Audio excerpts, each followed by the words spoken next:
It's Friday, January 9th, 2026. We learn more about that lefty who was shot by ICE, and I'm sure you'll be incredibly surprised to hear the latest developments, plus Ask or Tell Me Anything and the rest of the Friday 5-Pack. That's next on the AM Update.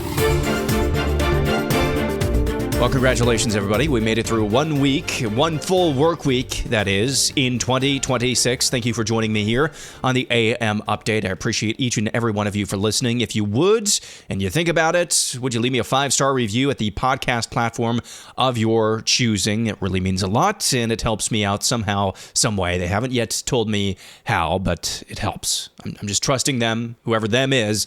I'm trusting that it helps. We begin back in Minnesota. We have more on Renee Good, the mother who was killed by a federal agent after trying to drive her car into ICE agents. She was an anti-ICE warrior and was part of a group of activists who worked to document and resist the federal immigration crackdown in Minnesota. This is according to the New York Post. Good, who moved to the city last year, linked up with the anti-ICE activists through her 6-year-old son's woke charter school, which boasts that it puts social justice first and involves kids in political and social activism, according to multiple sources speaking to the New York Post. A mother named Lisa, whose child attends the same school, told the Post, quote, "She was a warrior. She died doing what was right." Good and her so-called wife, partner, whatever you want to call her, Rebecca, a 40-year-old, were raising the child together and sent the boy to Southside Family Charter School of K5 Academy, opened in 1972. It was through their involvement with the school community that Good became involved with the ICE Watch, a loose coalition of activists dedicated to disrupting ICE raids in the sanctuary city of Minneapolis. So this side narrative that the left has developed, that this was just an innocent mom who just got done dropping off her kids at school, and she just happened to find herself in the middle of an ICE operation, that is totally out the window, according to the New York Post, quoting multiple sources. Also, this is a little curiosity as well. The ICE agent who opened fire on that woman was also the same ICE officer who was dragged 100 yards by an illegal immigrant from, I believe, Guatemala earlier this summer. He was trying to conduct a traffic stop back in June on Roberto Carlos Munoz from Guatemala, a serial illegal immigrant with a lengthy rap sheet with charges including domestic assault and sex crimes against an underage teenager. This was the same officer who opened fire on Renee Good. So he's got experience being dragged by cars. He's got experience with, the concept that a car is a deadly weapon. Minnesota Governor Tim Walz assures everyone he hasn't used any violent rhetoric. They have determined the character of a 37-year-old mom that they didn't even don't know. They've determined that the actions are done. I don't know. I've not used inflammatory terms of what happened. I've asked us to find the answers. The only way we find the answers is a thorough investigation. I don't have a predetermined notion. Yes, I saw the video. Yes, I saw that. But a thorough investigation will see what happened before that. It will take all factors in, and it will come up with a fair and just conclusion. And we will accept that. Very, very difficult for Minnesotans to think in any way this is going to be fair when Kristi Noem was judge, jury, and basically executioner yet. I think maybe, if you get the reference here, Tim Walz should take a page out of Tobias Funke's book, or at least the advice that Michael gave him in the series Arrested Development. You should just think about buying yourself a recorder. Just record yourself all day, listen back to it, and you might be surprised with your phrasing. You heard there in the same clip, Tim Walz said, "I haven't engaged, I haven't used any inflammatory rhetoric," before continuing on to say, and I quote, "Kristi Noem was judge, jury, and basically executioner yesterday." In between those two thoughts, if you can call them that, he said, "Hey, we just need to have an investigation, let the court process play itself out, and we'll rest with whatever the court comes up with." Before saying Minnesotans will find it hard to believe whatever the court comes up with when Kristi Noem was judge, jury, and basically executioner yesterday. Just Tim Walz. Get yourself a little recorder. Record yourself. Follow yourself around all day. Listen back to what you say at the end of the day. You might be surprised. At the White House, Vice President J.D. Vance made this announcement. If you're a young parent struggling to afford childcare in the United States of America, there are programs that we have to make it easier for your kids to get in daycare, for your kids to get in preschool. Those programs should go to American citizens, not be defrauded by Somali immigrants and others. Make it hard for you to get the access to the resources you need. But number two, making it easier for people who shouldn't even be in this country to fleece the United States and our taxpayers to begin with. We have actually activated a major interagency task force to make it possible to get to the heart of this fraud. We have Department of Agriculture resources that are focused on SNAP fraud so that people who need food benefits can get them, but illegal aliens and other fraudsters don't. We have over 1,500 subpoenas that the Department of Justice has issued to get to the heart of the fraud ring. We've done almost 100 indictments, mostly Somali immigrants, but also a few others. And of course, we're looking in with broad investigatory authority to a number of the instances of wrongdoing that we've seen in Minneapolis. But we also want to expand this. We know that the fraud isn't just happening in Minneapolis, it's also happening in states like Ohio. It's happening in states like California. And so what we're doing in order to help coordinate this remarkable interagency effort from the Trump administration, but also to make sure that we prosecute the bad guys and do it as swiftly and efficiently as possible, is we are creating a new Assistant Attorney General position who will have nationwide jurisdiction over the issue of fraud. Now, of course, that person's efforts will start and focus primarily in Minnesota, but it is going to be a nationwide effort because, unfortunately, the American people have been defrauded in a very nationwide way. There's Vice President J.D. Vance announcing a new position, Assistant Attorney General, to help get to the bottom of fraud around the United States.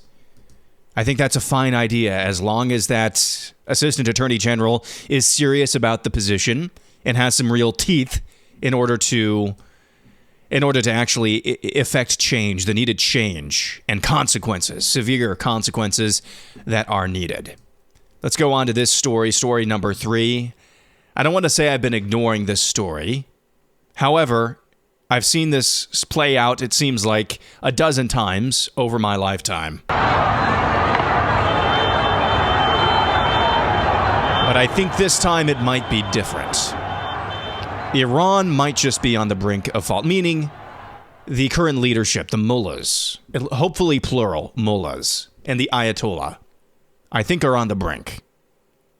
These protests feel completely different than any I can remember in my lifetime.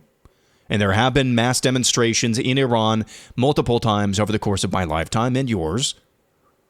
But this one feels different. And the reason I haven't been ignoring it, I just haven't been covering it because I've seen this story play out. But like I said, we're coming to the end of this week and it certainly seems different. There were many videos just yesterday and fewer the day before, but a lot. Many videos this week that have come out purportedly from Iran. They can't all just be fake. At least that's my reasoning anyway. Taking over, or at least burning down certain IRGC facilities, that would be the Revolutionary Guard. Taking over entire stretches of streets, the main drag in Tehran, completely filled to the brim with protesters. And then there's what happened last night, Iran's last night. This is verifiable. The internet just completely went out. The cities went dark.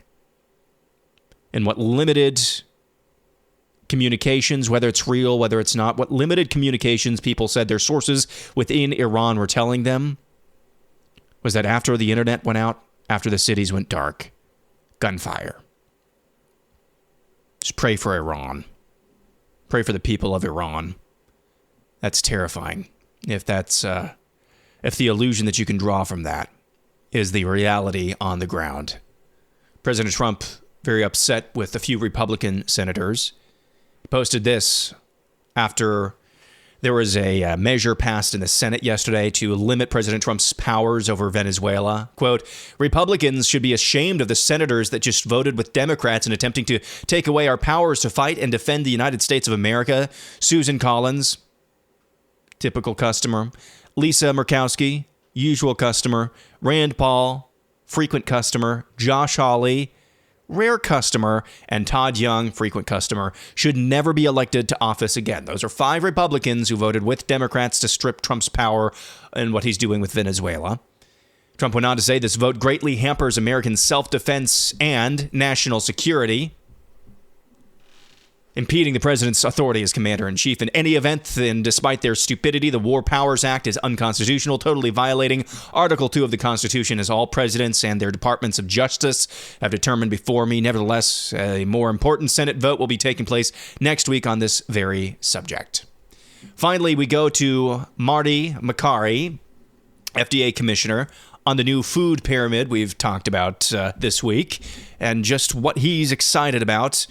And I'm excited as well, as long as this is followed through on it. There's a kind of under the radar. If you go to realfood.gov, this is the first time I can ever remember when a government website looks like and is marketing something that the government is trying to inject into the mainstream.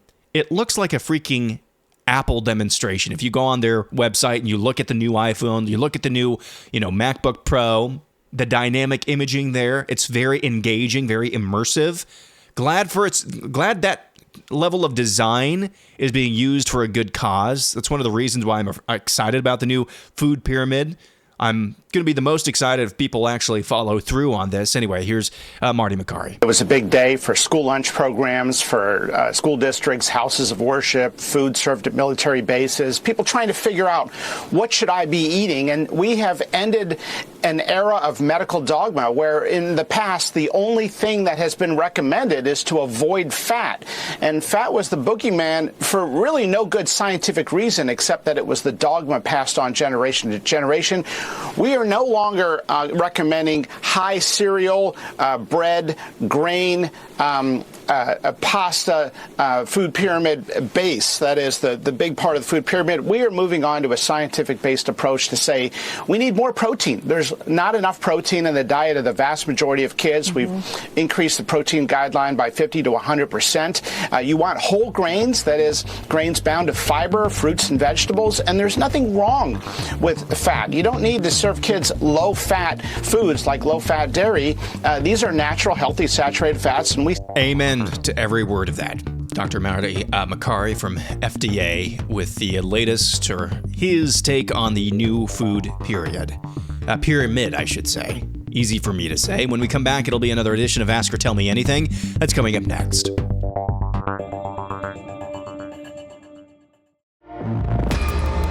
Well, I mentioned, if you caught the ill-fated Testy McTestface episode that I put out last Sunday, just testing to see if my podcast host had gotten its act together. Spoiler alert, it hasn't. That's why these episodes are coming out the night before, because I just can't stay up.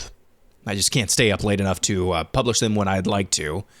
You will have noted that I'd said something about doing some reading, time to think over the long holiday break, Christmas break, and that I'd be discussing that more this week. And yet, it was very nice to just, when you're in this line of work, and this is not a complaint at all, you are thinking through things, but they're not thinking through, you're thinking through things to the extent that you know enough to be reasonably informed. Okay, that's the vast majority of the thinking that you're doing on a day-to-day basis. And that's a lot of thinking, because there's a lot of stories that you need to get caught up on. But what I was able to do over the break is I was actually able to do some reading, some real reading. That's one of my goals this year. I've had this goal before. I've failed wildly, but I'm already having success so far this year because I got a head start over the break. My goal this year is to read Dead Guys. I've started reading some Chesterton, What's Wrong with the World. I'm almost done with that, G.K. Chesterton. Dude is not a fan of Protestantism. In fact, he disregards it, disrespects it on the regular, but he does it in a very entertaining way. He wrote this book, or at least this book was published, I think 10 years before he even converted. But some of the things he talks about, I think it's helpful in that book, and maybe that book alone, is to read him not necessarily as a Christian apologist or theologian, but as an anti-modernist. I think that's a helpful way to read that book. But I'm not going to get into the specifics of what he talks about in that book. A lot of interesting things. It's a polemic. It's not well researched with footnotes. Gets into theory a little bit. A very entertaining read, very easy read, despite the fact that he wrote this, over 100 years ago. It's just nice. It was nice to just think through things for the sake of thinking through things, not for the sake of, I got to have something to say now. That was really nice. Not a complaint. It was just a nice break.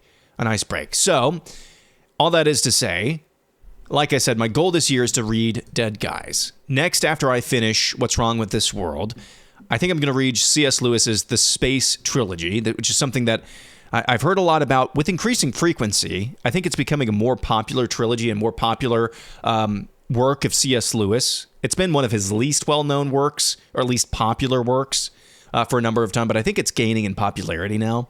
So that's next on my list. I'm trying to read Dead Guys. So guys who have been dead for at least 50 years. I want to read anything before the date that they died.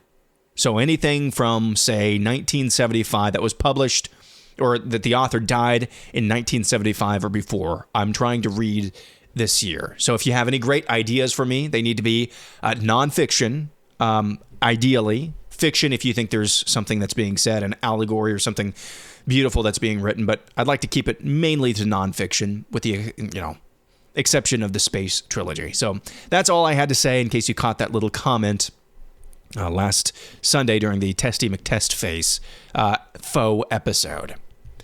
Let's go to Ask or Tell Me Anything. You can ask or tell me anything you want. Ask me any question. Tell me any news story. T. Roy says, no question here, Minnesota is expendable for the cause or to the cause. Or, I would say, T. Roy, it might be the finest hour of the cause. Now, I don't know what that looks like. It has been often stated, Minnesota, the only state in the Union not to vote for Ronald Reagan in his landslide victory in 1984. There's just something people have tried to figure out what it is about Minnesota that makes them so nuts, at least in one part of the state. And in the rest of the state, it's like Alabama.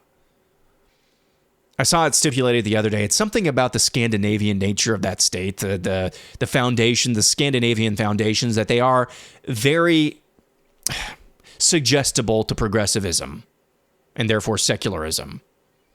But I would say progressivism is probably the more precise way to go about this, because there are still a ton of churches in the Twin Cities. It just so happens, I would say probably the vast majority of them are either lukewarm or progressive. So I don't think Minnesota is expendable to the cause. I think it might be the finest hour, but I don't know how to accomplish actually getting them back. They need to join America again. They need to go through a readmittance to the Union again. Like the Dark says, with so much major news at the end of last year and the start of this year, the story about the massive illegal Chinese-run marijuana farms in Northern California, allegedly protected under Gavin Newsom's watch, never really got serious attention. That's the first... I'm reading this now for the first time. Seriously, I don't go through these questions most of the time ahead of time. So I just read that for the first time right now as you're hearing this. I had no idea this was happening. Totally believable, though. James says, is Trump's relentless optimism and refusal to speak defeat actually a deliberate leadership strategy rather than just personality? And does that mindset meaningfully shape outcomes? That is to be determined, but that's a great question. I think that's a better question than maybe you might think at the outset. Now, I think 10 years ago, the answer to this question might be different than it is now. But all that is to say, I don't know the answer to that question. The reason I say it's to be determined is because if we actually see the fruition of what Trump is claiming now, specifically economically, in the next year, then he can say, I was right all along. And people like Aaron McIntyre, who trashed me for my rhetoric on this, my messaging on this, Aaron McIntyre can get bent. And you know what I'll have to say? You're right, Mr. President. You're right. I was wrong. Although I don't think I was wrong. But if he's right in the end, it's like he was right all along. So that's to be determined. But that's a good question, James. That is it for Ask or Tell Me Anything. We're already elapsing 20 minutes here on this episode. Thank you for listening again this week. Appreciate each and every one of you. Back again tomorrow for the first time in a while. If you have followed AM Update and what's going on with my family, you'll understand why Bella and I took a little bit of time off from No Suck Saturday. But it's back. It's back tomorrow. Book study and mere Christianity, as well as 5 stories we think objectively don't suck. Week in review on Sunday. Fresh AM Update on Monday.